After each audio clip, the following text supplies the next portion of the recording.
¿Qué tal? Bienvenidos a En Pocas Palabras, el podcast de Omar García.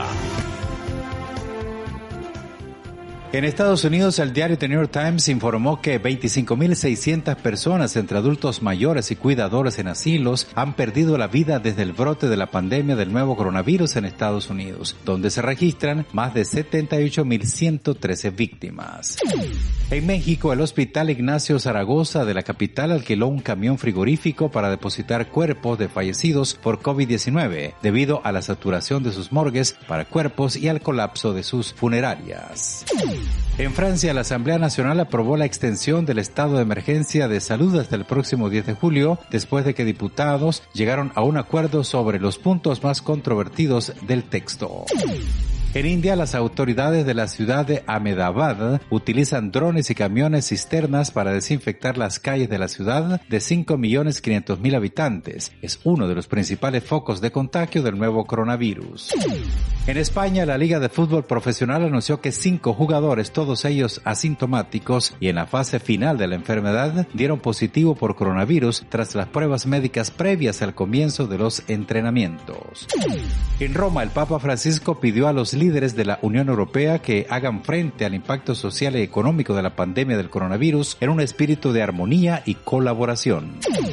En Israel, 500.000 de niños regresan a los centros preescolares y maternales después del cierre temporal a causa del coronavirus que regía desde mediados de marzo. El Ministerio de Salud exige que el número de niños en un aula sea un máximo de 18 alumnos. Directivos de Google y Facebook anunciaron que la mayoría de los empleados continuarán trabajando desde sus casas hasta fin de año, aunque se espera que las oficinas de ambos grupos reabran dependiendo de la evolución de la pandemia de COVID-19. En Estados Unidos, varios miembros del equipo de expertos designados por la Casa Blanca para atender la pandemia se someten a cuarentena esta semana tras haberse visto expuestos al nuevo coronavirus en la residencia presidencial. Un funcionario dijo que da miedo ir a trabajar en estos días a la Casa Blanca. En Corea del Sur, autoridades de la capital ordenaron el cierre de todos los clubes y bares después de que una ráfaga de nuevos casos provocó el temor de una segunda ola de coronavirus.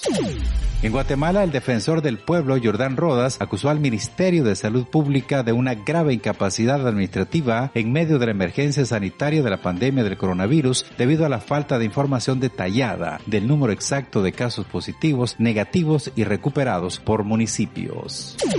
La Organización Mundial de la Salud prepara una aplicación para teléfonos celulares que permita a las personas de países con pocos recursos constatar si pueden tener o no el nuevo coronavirus, y también están considerando una función de rastreo de contactos basada en Bluetooth.